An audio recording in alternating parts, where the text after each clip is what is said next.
حدیث الافک، افک کہتے ہیں عربی میں الٹا کر دینے کو، تہمت لگانے کو، الزام لگانے کو، کوئی بات کچھ ہو اس کو کچھ کا کچھ بنا دیا جائے، اسے افک کہتے ہیں۔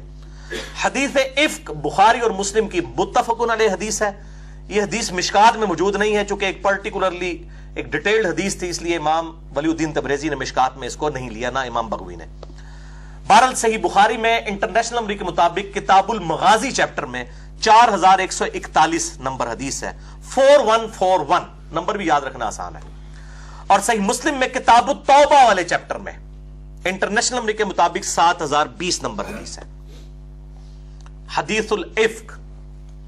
اب یہ حدیث اتنی انٹرسٹنگ ہے اور اما عائشہ خود راویہ ہیں اس کی کہ اس کو ورڈ بائی ورڈ سنیں گے تو آپ کو ٹیسٹ بھی فیل ہوگا، اور ساتھ ساتھ میں اپنا بے لاگ جو ہے وہ تبصرہ اور کمنٹری بھی کروں گا، اس سے آپ مزید انشاءاللہ محظوظ بھی ہوں گے اور عقائد کے موتی بھی سمیٹیں گے کہ اما عائشہ رضی اللہ تعالی عنہا وعلیہ السلام کے عقائد کیا تھے۔ چنانچہ سیدنا محمد بن مسلم ابن شہاب زہری رحمہ اللہ تعالی المتوفى 124 ہجری، یہ تابعی ہیں اور امام ابو حنیفہ کے استاد ہیں۔ ان کی داڑھی نہیں تھی، چند بال ہی تھے۔ حدیث میں ان سے بڑا عالم ان کے زمانے میں کوئی نہیں تھا۔ عمر بن عبدالعزیز نے ان کی ڈیوٹی لگائی تھی احادیث کو جمع کرنے کے حوالے سے، اور بخاری اور مسلم میں درجنوں نہیں بلکہ سینکڑوں احادیث امام محمد بن مسلم ابن شہاب زہری تابعی المتوفى 124 ہجری سے روایت ہیں الحمدللہ۔ وہ کہتے ہیں کہ مجھ سے 4 بڑے تابعین نے، یعنی تابعی ہیں اور اپنے سے بڑے تابعین نے، جن میں نمبر 1 عروہ بن زبیر جو سیدہ عائشہ کے بھانجے تھے، اسماء بنت ابی بکر کے بیٹے، حضرت ابو بکر کے نواسے، حضرت زبیر اشرا مبشرہ کے بیٹے، اور عبداللہ ابن زبیر صحابی کے چھوٹے بھائی۔ نمبر 2 سعید بن مسیب، نمبر 3 علقمہ بن وقاص، اور نمبر 4 عبید اللہ بن عبداللہ بن عتبہ بن مسعود رحمہم اللہ اجمعین وعلیہم السلام۔ ان چاروں نے سیدہ عائشہ زوجہ رسول صلی اللہ علیہ وآلہ وسلم کے خلاف اس تہمت کا واقعہ بیان کیا، اور ان چاروں سے اما عائشہ نے بیان کیا تھا۔ اما عائشہ پردے میں جو ہے وہ اصحاب کو اور تابعین کو درس دیا کرتی تھی، ہے تو ماں ہے لیکن پردے والا معاملہ تھا۔ اور ان چاروں میں سے ہر ایک نے حدیث کا ایک ایک ٹکڑا روایت کیا، اور بعض کو بعض سے زیادہ یہ حدیث یاد تھی اور بیان کرنے میں بہت صحیح تھے۔ میں نے ہر ایک کی حدیث جو انہوں نے مجھ سے بیان کی، یعنی ابن شہاب زہری کہتے ہیں، اور ابن شہاب زہری ایسا مظلوم آدمی ہے کہ جس کو سنی کہتے ہیں شیعہ، کیونکہ سیدنا علی کی شان میں حدیثیں ہیں بخاری مسلم سے اس کی، حالانکہ یہ بھول جاتے ہیں ناسبی کہ حضرت ابو بکر اور عمر کی شان میں بھی جو حدیثیں بخاری مسلم میں وہ بھی ابن شہاب زہری سے، اسی لیے شیخ زبیر لیزئی رحمہ اللہ نے اس کے دفاع کے اوپر پورا مضمون لکھا ہے کہ ابن شہاب زہری جو ہے وہ الحمدللہ سنی تھا الحمدللہ۔ تو یہ ابن شہاب زہری کہتے ہیں کہ میں نے ان چاروں سے وہ روایت سنی، میں نے ہر ایک کی حدیث جو انہوں نے مجھ سے بیان کی تھی یاد رکھی۔ چنانچہ یہ چاروں حضرات بیان کرتے ہیں خود سیدہ عائشہ سے کہ رسول اللہ صلی اللہ علیہ وآلہ وسلم جب بھی کسی سفر پر جانے کا قصد فرماتے تو ازواج مطہرات رضی اللہ عنہن کے درمیان قرہ اندازی فرمایا کرتے تھے، بیلٹنگ کرتے تھے، جس کا نام نکل آئے اس کو لے کے۔ یہ تو ہم یہ جو اسی اعتبار سے جو یہ کمیٹی ڈالی جاتی ہے اس میں بیلٹنگ کی جاتی ہے، اس کے بعد وہ جو ہوتا ہے نا ایک بندہ کمیٹی اٹھا لیتا ہے اتنے میں، وہ تو سود ہے۔ ویسے کمیٹی اتنی رقم میں لی جائے وہ تو ٹھیک ہے، اور یہ سنت ہے بیلٹنگ کرنا۔ تو آپ صلی اللہ علیہ وسلم اس بیوی کو ساتھ لے جایا کرتے تھے، پھر جس کا نام قرہ میں نکلتا اس زوجہ کو ساتھ لے جاتے۔ سیدہ عائشہ فرماتی ہیں کہ ایک مرتبہ غزوہ بنی مستلق کے موقع پر قرے میں میرا نام نکلا۔ یہ کوئی پکنک منانے نہیں جانے ہوتے تھے، زندگی اور موت کی کشمکش میں جا رہی ہوتی تھیں بیویاں ساتھ، ظاہر ہے لڑائی لڑنے جا رہے ہیں، یہ نہ سمجھے کو آؤٹنگ پہ جا رہے ہوتے تھے۔ یہ غزوہ بنی مستلق کے موقع پر قرہ میں میرا نام نکل آیا اور آپ صلی اللہ علیہ وسلم مجھے اپنے ساتھ لے گئے۔ یہ وقت وہ تھا جبکہ پردے کی آیات نازل ہو چکی تھیں۔ یہ جملہ یاد رکھنا ہے آپ نے، کیونکہ اس کے بعد میں نے ڈاکٹر ذاکر نائک اور شیخ البانی اور جاوید احمد غامدی ان تینوں کی کلاس بھی تھوڑی سی لینی ہے پردے کے حوالے سے۔ میں ان تینوں کی بہت عزت بھی کرتا ہوں لیکن اختلاف رائے بھی کرتا ہوں، کیونکہ یہ چہرے کا پردے کے قائل نہیں ہے، تو اس کے رد میں یہ بخاری مسلم سے حدیث بیان کرنے لگوں۔ وہ کہتی ہیں کہ پردے کی آیات نازل ہو چکی تھیں، یعنی اس سے پہلے پردہ نہیں تھا، بعد میں ہو گیا۔ چنانچہ سفر کے دوران میں پردے کے ساتھ اونٹ کے ہودج، ایک ڈولی جس میں پرانے زمانے میں وہ عورتوں کو بیاہ کے لایا جاتا تھا، اس قسم کی ڈولیاں بنی ہوئی تھی جس میں سیدہ عائشہ کا وہ ڈولی ہوتی تھی جس کو اٹھایا جاتا تھا، 4 اصحاب اٹھاتے تھے اور پھر اونٹ پہ سوار کروا دیا کرتے تھے. ہودج میں سوار، یہ مولویوں کے لیے میں بول رہا ہوں، ہودج، ہا کے اوپر زبر ہے، یہ ویسے اردو میں آپ بولیں گے ہودج لوگ بول رہے ہوتے ہیں نا، ہودج میں سوار کرائی جاتی اور اتاری جاتی تھی جب ہم رسول اللہ صلی اللہ علیہ وسلم کی میت میں جنگ سے فارغ ہو کر واپس آئے. پکنک منا کر نہیں، جنگ سے فارغ ہو کر. کئی لوگ شہید بھی ہوئے اس میں. تو مدینہ شریف کے بالکل قریب پہنچ گئے تو رات کے وقت آپ صلی اللہ علیہ وسلم نے پڑاؤ کے بعد چلنے کا حکم فرمایا. تھوڑی دیر ریسٹ، پھر کہا کہ ٹھیک ہے اب ہم چلتے ہیں. میں رفع حاجت کی غرض سے، یعنی پیشاب کرنے کے لیے، لشکر سے تھوڑا دور نکل گئی. جب واپس آئی اور سوار ہونے کے لیے اپنی سواری کے قریب آئی تو کیا دیکھتی ہوں کہ میرا ہار جو یمنی موتیوں کا بنا ہوا تھا وہ کہیں ٹوٹ کر گر پڑا ہے. اب یہ ہار، یہ تو قرآن پاک میں بھی آیا کہ زیور جو ہے یہ عورتوں کی کمزوری ہے. اب وہ عورت چاہے نبی کی بیوی ہو، یہ اللہ تعالیٰ نے بلٹ ان عورتوں کے اندر زیور کے ساتھ شغف رکھا ہوا ہے. تو وہ کہتی ہیں کہ وہ ٹوٹ کر گر پڑا. میں فوراً واپس لوٹی اور ہار تلاش کرنے لگی. اسی میں مجھے دیر ہو گئی. جن لوگوں کے سپرد مجھے ہودج پر سوار کرنے کا کام تھا انہوں نے ہودج کو اٹھا کر اونٹ پر رکھ دیا اور سمجھے کہ شاید میں اپنے ہودج میں بیٹھی ہوئی ہوں. ظاہر ہے اتنا وزن ہے تو اس میں اب اگر کوئی 50-60 کلو عمر، بلکہ یہ بھی میں زیادہ بتا رہا ہوں، 50-60 کلو سے بھی کم وزن کی کوئی عورت بیٹھی ہو تو کیا پتا چلے گا، نیگلیجبل ہے. اور وہ یہ سمجھے کہ میں بیٹھی ہوں. اس زمانے میں عورتیں ہلکی ہوا کرتی تھی کیونکہ غذا سادی اور غیر مرغن ہوا کرتی تھی، اس لیے ہودج اٹھانے والوں کو کچھ پتہ نہ چل سکا. میں تو اس ہودج میں سوار ہی نہیں ہوں. دوسرا میں بہت کم سن بھی تھی، یعنی میرا وزن بھی کم تھا. اس کے بعد وہ سب اونٹ لے کر چل دیے. مجھے ہار اس وقت ملا جبکہ لشکر اپنے مقام سے روانہ ہو چکا تھا. رات کا اندھیرا، اکیلی عورت.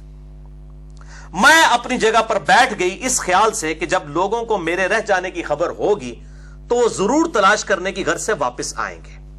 یہ بالکل ایسے ہی کرنا چاہیے. آج کے زمانے میں بھی اگر جہاں پر وہ ایسا معاملہ ہے تو وہیں پر رہیں تاکہ وہاں پر آگے کوئی تلاش کر سکے. اب تو خیر موبائل فون ہے، مسئلہ ہی حل ہو چکا ہے. اسی حالت میں مجھے نیند آ گئی اور میں بیٹھے بیٹھے سو گئی.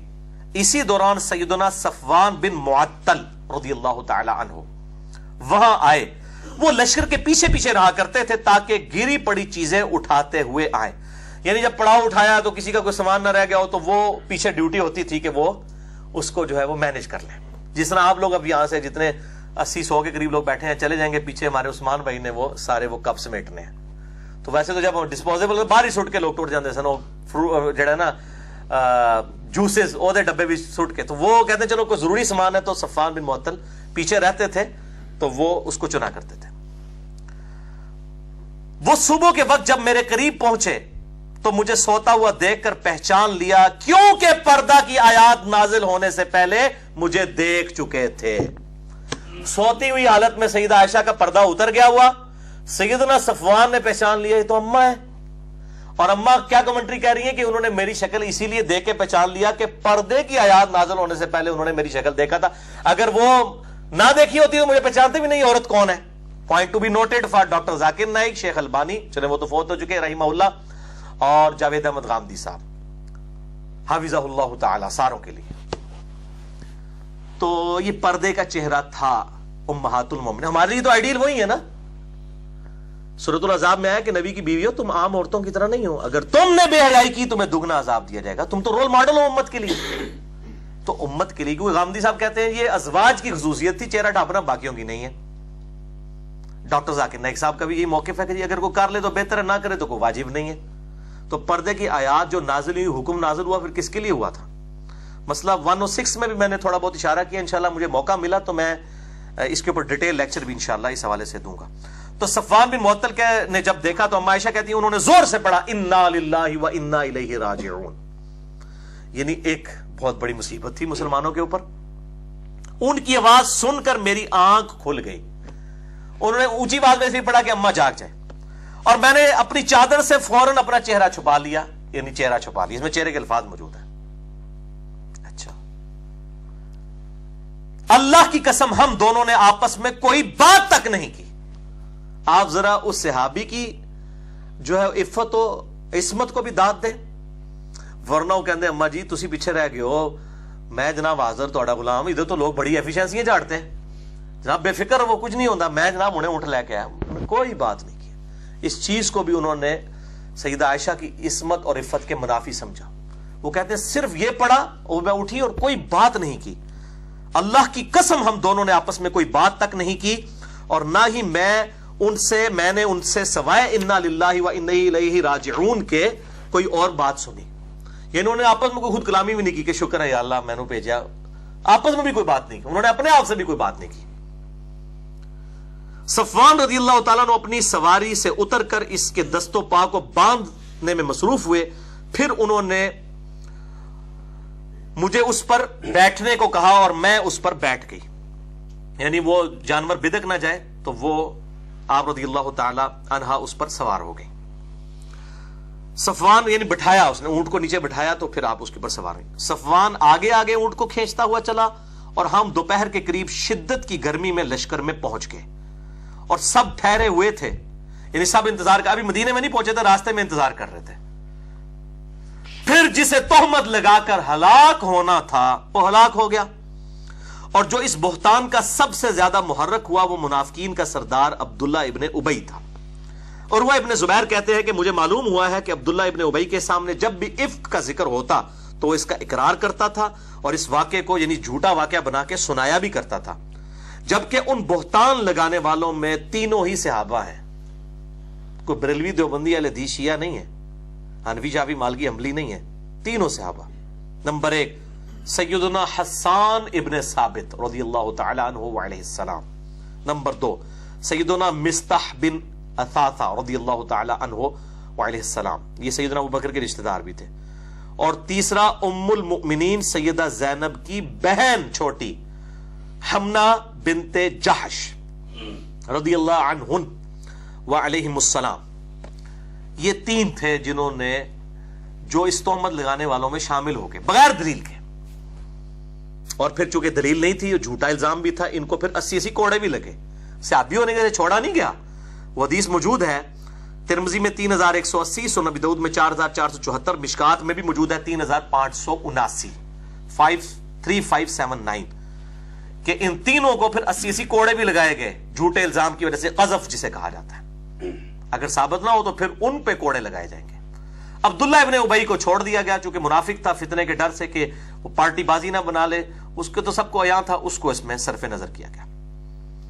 تو کہتے ہیں کہ اس کے علاوہ اور کوئی مجھے نہیں پتا کسی صحابی اس میں شامل ہوا ہو, مگر منافقین کی ایک جماعت تھی جس کے متعلق اللہ تعالیٰ نے فرمایا والذی تولی کبرہ منہم لہ عذاب عظیم, کہ ان میں سے جو سب سے بڑا ہے ہم اس کو عذاب دیں گے, یعنی عبداللہ ابن ابی.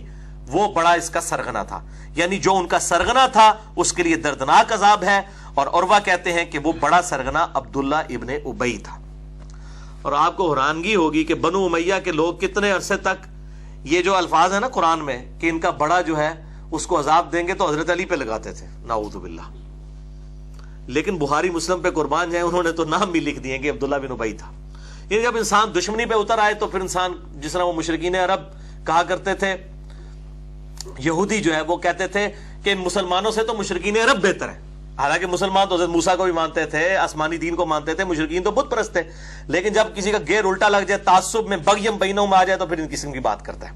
جس طرح یہاں پہ بھی ہمارے جو بعض جو سخت قسم کے مولوی ہیں وہ کہتے ہیں جناب یہ جو بریلوی دیوبندی ہیں یہ تو مشرکین عرب سے بھی گئے گزرے. مشرکین عرب تو نبی صلی اللہ علیہ وسلم کو پیغمبر ہی نہیں مانتے تھے, نعوذ باللہ, کتنے الفاظ ان کے لیے استعمال کرتے تھے. اور یہ تو پھر بھی نبی صلی اللہ علیہ وسلم کی عزت کرتے ہیں. اسی طریقے سے بریلوی جب بولنے پہ آتے ہیں وہ کہتے ہیں جی اہل حدیث تو جو ہے مشرکین عرب سے بھی گئے گزرے ہیں, وہ گستاخ رسول ہیں, یہ بھی گستاخ رسول ہیں. یعنی جس کا جو دل کرتا ہے نا وہ بولتا ہے. تو یہ میں نے ساتھ انصاف کا تقاضا تھا, چونکہ یہ تاریخ اسلام میں بہت یہ ملتا ہے کہ یہ بڑے شد و مت کے ساتھ پھر اللہ تعالیٰ نے ان کا زور ٹوٹا. اور وہ کہتے ہیں کہ اگرچہ سیدنا حسان بھی توبت لگانے والوں میں شامل تھے, مگر سیدہ عائشہ حسان کا برائی سے ذکر کرنا ناپسند کیا کرتی تھی, کیونکہ حضرت حسان نبی صلی اللہ علیہ وسلم کے لیے نعتیں کہا کرتے تھے. کیونکہ ان کا یہ شعر بھی سیدہ عائشہ کو بڑا پسند تھا. حسان ابن ثابت نے ہی کہا فَإِنَّ أَبِي وَوَالِدَهُ وَعِرْضِي لِعِرْضِ مُحَمَّدٍ صلی اللہ علیہ وسلم, کہ بے شک میں, میرے ماں باپ, میری عزت اور آبرو سب نبی صلی اللہ علیہ وسلم کی عزت کے لیے قربان ہے. تو یہ نعت کے والے سے بخاری مسلم میں بھی حدیثیں موجود ہے حسان ابن ثابت کے بارے میں، مسئلہ نمبر 56 میں نے ریکارڈ کروائی ہیں وہ احادیث۔ بہرحال سیدہ عائشہ فرماتی ہیں میں مدینہ میں 1 مہینہ تک بیمار رہی اور لوگوں میں تہمت کے متعلق بات چیت ہوتی رہی اور میرا شک بڑھتا رہا۔ اب سیدہ عائشہ کو کسی نے نہیں بتایا کہ جی آپ کے خلاف اس طرح کا طوفان کھڑا کر دیا، کہتی ہیں میرا شک بڑھتا گیا، اور قدرے اس وجہ سے زور پیدا ہوا کہ میں نے رسول اللہ صلی اللہ علیہ وسلم کو اس بیماری میں پہلے کی طرح مہربان نہیں دیکھا تھا۔ آپ صلی اللہ علیہ وسلم اندر تشریف لاتے اور صرف اتنا دریافت فرما کر چلے جاتے کہ عائشہ آپ کیسی ہو۔ آپ صلی اللہ علیہ وسلم کے اس طرز عمل سے میری بیماری میں اضافہ ہوتا گیا اور مجھے اس طوفان کی کوئی خبر ہی نہیں تھی۔ جب مجھے کچھ صحت ہوئی تو میں مستح کی ماں کے ساتھ رفع حاجت کے لیے باہر گئی، یعنی وہاں پہ ٹوائلٹ اٹیچ بات تو نہیں ہوا کرتے تھے، عورتیں بھی رات کے وقت میں اور ٹوائلٹ بھی جانے کی ٹائمنگ ہوا کرتی تھی۔ یہ بے ٹائمے کھانے آج کل کے انہوں نے تو ہر ٹائم ٹوائلٹ لگا دیے، بلکہ بعض لوگ تو وہ مطلب بار بار ٹوائلٹ جا رہے ہوتے ہیں جب بھی کوئی نماز کا ٹائم ہے، تو یہ اس لیے کہ بے وقتہ کھانا ہے، اس وقت تو ٹائمنگ ہوتی تھی۔ ابھی بھی جو لوگ کھانا ٹائمنگ پہ کھاتے ہیں وہ ٹائمنگ کے اوپر ہی ٹوائلٹ والا ایشو ان کے ساتھ ہوتا ہے۔ اس سے مراد یعنی بڑے پیشاب کی میں بات کر رہا ہوں، چھوٹے پیشاب والا تو اتنا ایشو نہیں ہوتا تھا۔ تو وہ کہتی ہیں کہ اس وقت ہم لوگ باہر جایا کرتے تھے۔ تو اب وہ کہتی ہیں کہ میں مستح کی یعنی جو تہمت لگانے والا صحابی تھا اس کی ماں کے ساتھ ہی باہر جا رہی تھی۔ اب حضرت عائشہ کو تو پتہ نہیں تھا کہ اس کے بیٹے نے ہی کام ڈالا ہوا ہے۔ رفع حاجت کے لیے گئی اور ہم ہمیشہ راتوں کو جایا کرتے تھے۔ یہ اس وقت کی بات ہے جبکہ ہمارے گھروں کے قریب بیت الخلاء نہیں ہوتے تھے، اور ہم بھی عربوں کی عادت قدیمہ کی طرح اس کام کے لیے جنگل میں جایا کرتے تھے، کیونکہ گھروں میں بیت الخلاء بنانے سے ہمیں تکلیف ہوتی تھی، یعنی بدبو کی وجہ سے ہم اس کو پسند نہیں کرتے تھے۔ ظاہر اس وقت سیوریج کا سسٹم نہیں تھا، تو ظاہر ہے وہ جس طرح آج مطلب ہم نے تو اپنی یعنی بچپنے میں یہ چیزیں دیکھی ہیں کہ عورتیں وہ صفائی کرنے والی گھر سے سب کچھ اٹھا کے لے جایا کرتی تھیں جب تک یہ سیوریج والا سسٹم نہیں تھا۔ تو اس زمانے میں بھی پھر ظاہر ہے گھر سے بدبو اور پھر بندہ لگوانا، ذمہ داروں کو ارینج کرنا، یہ بڑا ایک ایشو تھا، تو اس لیے وہ لوگ باہر جایا کرتے تھے۔ ابھی بھی میرا خیال ہے کے پی کے اندر، کیوں جی کے پی کے اندر رواج موجود ہے، ابھی بھی لوگ جو ہے وہ باہر جا کے اس طرح کے معاملات کرتے ہیں۔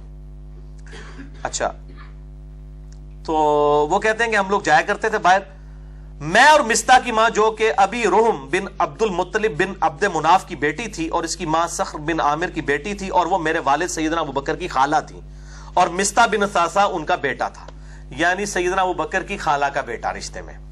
دیکھو یعنی گھر والا، اور اس کا وظیفہ حضرت ابوبکر نے لگایا ہوا تھا۔ یہ وہ تھا کہ جو حضرت ابوبکر کے ٹکڑوں پہ پال رہا تھا، ظاہر اللہ نے سبب بنایا ہوا تھا، سیدنا ابوبکر اس کے لیے وظیفہ لگایا ہوا تھا غربت کی وجہ سے۔ تو کہتے ہیں کہ میں اس کی ماں کے ساتھ جب رفع حاجت سے فارغ ہو کر لوٹنے لگے تو راستے میں مستح کی ماں کا پاؤں چادر میں الجھا تو وہ گر پڑی، تو وہ اپنے بیٹے مستح کو برا کہنا شروع ہو گئی کہ تیرے ستیہ ناز ہو جائے۔ یہاں پہ بھی عورتوں کی یہ عادت ہوتی ہے نا، کوئی اس قسم کی ایمرجنسی ہوئی، کوئی کسی کو کوئی انگلی پہ لگ گئی تو وہ گری نہ، تو اس نے اپنی ماں اپنے بیٹے کو کہا تیرا بیڑا غرق ہو جائے مستح، تیرا وہ بال میرے تے پیا میں ڈگی ہے نا تیری وجہ نال، تو جڑا پٹھا کام کیتا ہے۔ یہ اصل میں تھا بیچ میں۔ اب اما عائشہ کہتی ہے میں نے کہا ارے تم مستح کو کیوں بری کہہ رہی ہو، گری تو خود ہو، وہ تو جنگ بدر کا صحابی ہے۔ لو جی، بدری صحابی۔ یہاں لوگ کہتے ہیں صحابہ معصوم ہے، وہ بھائی انسان تھے، غلطی ہو سکتی ہے، اس سے بڑی کو غلطی ہے کہ اما عائشہ کے اوپر تہمت لگا دی۔ صحابہ معصوم نہیں تھے، انسان تھے، اور ہم تو ان کی جوتیوں کی خاک کے برابر بھی، لیکن ان کو پیغمبروں کا درجہ تو نہ تھے۔ جو میں نے پچھلی دفعہ بتایا کہ شیخ البانی نے حدیث حوض کے اوپر لکھا ہے کہ شیعہ 12 اماموں کو معصوم مانتے ہیں، اور سنی جو ہے وہ سارے صحابہ کو معصوم مان کے شیعوں والا ہی کام کر رہے ہیں۔ احترام کریں، غلطی اپنی جگہ، معصومیت صرف انبیاء والی ہے، اور انبیاء کی بھی معصومیت کا وہ عقیدہ نہیں ہے جو پبلک میں ہے۔ میں نے عصمت انبیاء پہ پورا لیکچر دیا، مسئلہ 88A اور B۔ انبیاء سے لغزشیں ہوئی ہیں، غلطیاں ہوئی ہیں، گناہ نہیں ہوئے، لفظیں غلطیاں ان سے بھی ہوئی ہیں، قرآن میں ریوارڈ ہوئی ہیں۔ حضرت آدم علیہ السلام کی غلطی، حضرت یوسف علیہ السلام، موسیٰ علیہ السلام، نوح علیہ السلام، ابراہیم علیہ السلام، ایون ہمارے نبی صلی اللہ علیہ وسلم کے کیس میں بھی 3 چیزیں بیان ہوئی قرآن کے اندر۔ عصمت انبیاء کے عقیدے پہ شبہات کا تحقیقی جائزہ مسئلہ نمبر 88A اور B اہل سنت پاک.com پہ ریکارڈ ہے۔ وہ کہتے ہیں کہ جی اس نے اپنے بیٹے کو برا کہنا شروع کیا۔ میں نے کہا مستح کو برا کہہ رہی ہو جبکہ وہ جنگ بدر کا صحابی ہے۔ انہوں نے کہا اللہ کی بندی عائشہ تم نے مستح کی بات نہیں سنی، اس نے کیا بات کی ہے؟ تو اس نے ساری بات بیان کر دی جس سے میری بیماری دگنی ہو گئی۔ سیدہ عائشہ پہلے ہی بیمار، اوپر سے یہ صدمہ۔ اب ان کو فلم چلنا شروع ہو گئی، اچھا یہ جو حضور صلی اللہ علیہ وسلم بھی میرے ساتھ اتنا التفات نہیں فرما رہے، تو یہ تو نبی صلی اللہ علیہ وسلم کے دل میں بھی یہ بات بیٹھ گئی ہوئی ہے، اور وہ آگے آئے گا، اتنے سخت الفاظ ہیں سیدہ عائشہ کے۔ تو میں گھر آئی اور آپ صلی اللہ علیہ وسلم گھر میں آئے، تو آپ صلی اللہ علیہ وسلم نے دور ہی سے سلام کے بعد مجھ سے پوچھا، اب تو پوری فلم چلی ہوئی تھی، سیدہ عائشہ نے کہا اچھا، انہوں نے سمجھ لگ گئی ہے، دل ہی دل میں انہوں نے کہا۔ مجھ سے پوچھا، فرمایا کیسی ہو؟ میں نے عرض کیا کہ مجھے میرے ماں باپ کے گھر جانے کی اجازت دے دیں۔ اب یہ انڈیکیٹر تھا، ورنہ ایک محبوب بیوی اپنے خاوند سے کہہ رہی ہے میں اپنے ماں پیوں نے مل آواں، تو سوچے گا بھی خیریت ہے، کس لیے جانا ہے، کتنے دنوں بعد آؤ گی۔ سیدہ عائشہ کہتی میں اس لیے جانا چاہ رہی تھی، میں جا کے ادھر جا کے پوچھوں اپنے ماں باپ سے کہ یہ جو طوفان کھڑا ہوا ہے تو تسی لوگ کے پہ کر دیو، میں تو اڈی بچی ہیں۔ تو نبی صلی اللہ علیہ وسلم نے، میرا خیال تھا کہ میں ان کے پاس جا کر اس بات کی تحقیق کروں، تو آپ صلی اللہ علیہ وسلم نے مجھے فوراً اجازت دے دی، کوئی آپ نے نہیں روکا۔ میں گھر آئی اور اپنی ماں سے کہا کہ ماں یہ لوگ کیا باتیں کر رہے ہیں؟ تو ماں سادیاں ماں انہوں نے کہا بیٹی تم اس کا بالکل غم مت کھاؤ۔ مجھے بھی لوگ کہتے ہیں علی بھائی آپ پہ الزام لگتا ہے، آپ خاموش نہیں، خیر ہے اللہ تعالیٰ بات کرنے لگے، وہ جس تے ہو رہی ہوتی ہے انہوں پتا ہے نا کہ پہ ہوتا ہے، کسی کو مشورہ دینا بڑا سوکھا ہوتا ہے۔ اب یہ ماں کیا کہہ رہی ہے؟ ماں کہتی ہے کہ بیٹا غم نہ کھاؤ، یہ تو شروع سے ہوتا چلا آیا ہے، جب کسی خوبصورت عورت کی سوکنیں ہوتی ہیں اور شوہر اس سے زیادہ محبت کرتا ہے تو اس قسم کی عورتوں پہ الزامات نکلتے رہتے ہیں۔ میں نے کہا سبحان اللہ، لوگ ایسی باتیں منہ سے نکالنا شروع ہو گئی اور آپ کہہ رہی ہیں کچھ نہیں۔ وہی گل ہے نا، جس نے مصیبت پئی ہوتی ہے انہوں پتا ہوتا ہے نا، لیکچر تو انہیں ریکارڈ کرانا ہے۔ انجینئر محمد علی مرزا پر 10 جھوٹے الزامات کا تحقیقی جائزہ، وہ جو تکلیف سے گزرا ہوتا ہے اس کو پتا ہوتا ہے۔ خیر میں رات بھر روتی رہی اور صبح ہو گئی، نہ آنسو تھمے نہ ہی نیند آئی پوری رات۔ جب وہی الہی آنے میں دیر لگی تو رسول اللہ صلی اللہ علیہ وسلم نے سیدنا علی رضی اللہ تعالیٰ عنہ اور سیدنا اسامہ کو بلایا، یہی دو حضور کے لاڈلے سے آپ ہی تھے۔ سیدنا علی بچپن سے پالا ہوا اور سیدنا جو اسامہ تھے وہ زید ابن حارثہ کے بیٹے، وہ بھی آپ کے پوتوں کی مانند تھے۔ اچھا، اور اس معاملے میں مشورہ کیا۔ اسامہ جو ازواج مطہرات کی پاک دامنی سے واقف تھے کہنے لگے یا رسول اللہ صلی اللہ علیہ وسلم، عائشہ تو آپ صلی اللہ علیہ وسلم کی بیوی ہیں، ان کو اپنے پاس رکھیے، میں ان میں کوئی برائی نہیں دیکھتا، وہ نیک اور پاک دامن عورت ہے۔ یعنی نبی صلی اللہ علیہ وسلم مشورہ لے رہے ہیں کہ بتاؤ کہ یہ جو باتیں ہو رہی ہیں اس میں تمہارے، اب آج کل کا کوئی بندہ ہوتا تو کہتا یا رسول اللہ علیہ وسلم تہاڈی بیوی یہ ہو ہی نہیں سکتا انج ہویا ہوئے، کس طرح دی گلاں کر رہے ہو تسی، خود اپنی بیوی تے شک کر رہے ہو۔ لوگ تو اس طرح کی باتیں کرتے ہیں، فوراً ہی مطلب لوگ جو ہے نا فضائل بیان کرنا شروع کر دیتے ہیں، لیکن ان کو پتا تھا کہ انسان تو انسان ہے، غلطی کا پتلا ہے، اور نبی صلی اللہ علیہ وسلم اگر پوچھ رہے ہیں تو ہمیں اب ان کے بارے میں صحیح کمنٹس دینے چاہیے جو ان کا کریکٹر ہے۔ اچھا، اس کے بعد نبی صلی اللہ علیہ وآلہ وسلم نے سیدنا علی سے پوچھا، تو سیدنا علی نے عرض کیا یا رسول اللہ صلی اللہ علیہ وسلم، آپ کے لیے عورتوں کی کوئی کمی ہے؟ اور بھی اور بہت سی عورتیں موجود ہیں، آپ ان سے نکاح کر سکتے ہیں۔ اب اس بات کو نا لوگ کہتے ہیں جی سیدنا علی نے بغض کا اظہار کیا ہے اما عائشہ کے ساتھ۔ بھئی یہ ان کا بغض نہیں تھا، یہ نبی صلی اللہ علیہ وسلم سے ان کی انتہا درجے کی عقیدت تھی۔ انہوں نے قطعاً نہیں کہا کہ عائشہ اس طرح کی ہے یا اس نے یہ کیا ہے، انہوں نے کہا یا رسول اللہ علیہ وسلم آپ نے ایک بیوی کے پیچھے اتنی ٹینشن لی ہے، اتنی عورتیں اور موجود ہیں آپ کے لیے۔ اور واللہ اللہ تعالیٰ نے قرآن حکیم میں سیدنا علی کی توثیق کر دی ہے قیامت تک کے لیے۔ میں نازبیوں کو پھکی دے رہا ہوں جو علی سے بغض رکھتے ہیں اور کہتے ہیں جی علی عائشہ سے بغض رکھتے، نعوذ باللہ، علی بھی جو اللہ تعالیٰ بھی عائشہ سے بغض رکھتے تھے۔ واقعہ ایلا جو بخاری مسلم میں ہے، جو سورہ الاحزاب اور سورہ تحریم کے اندر اس کی ڈیٹیل موجود ہے کہ نبی صلی اللہ علیہ وسلم سیدہ عائشہ اور حفصہ نے جو آپ صلی اللہ علیہ وسلم کے ساتھ بدتمیزی کی، جو قرآن میں بھی آیا سورہ تحریم سورۃ الاحزاب میں، حتیٰ کہ طلاق تک نوبت آ گئی، آپ صلی اللہ علیہ وسلم کو کہا گیا طلاق دیں ان دونوں کو۔ میں نے پورا مسئلہ نمبر 105 جنید جمشید پہ گستاخی کے الزام کا تحقیقی جائزہ، اس میں یہ حدیث ایلا بیان کی ہے، آج محل نہیں ہے ورنہ تو 1-1.5 گھنٹہ لگ جائے۔ اس حدیث میں بھی آپ صلی اللہ علیہ وسلم کی ناراضگی اور اس کی تسلی میں جب سورہ تحریم کی آیات نازل ہوئیں تو عائشہ اور حفصہ کو کہا گیا تمہارے دلوں میں ٹیڑھ پن آ گیا ہے، رجوع لاؤ، توبہ کرو، اور اگر تم ہمارے نبی کے ساتھ یہ سلوک کرو گی تو یہ یاد رکھو اللہ تعالیٰ ان کو اور عورتیں دے گا اگر وہ تمہیں طلاق دے دیں۔ پھر اللہ تعالیٰ نے ان بیویوں کی خوبیاں گنوائیں کہ اگر اے نبی صلی اللہ علیہ وسلم آپ عائشہ اور حفصہ کو طلاق دے دے تو ہم آپ کو مسلم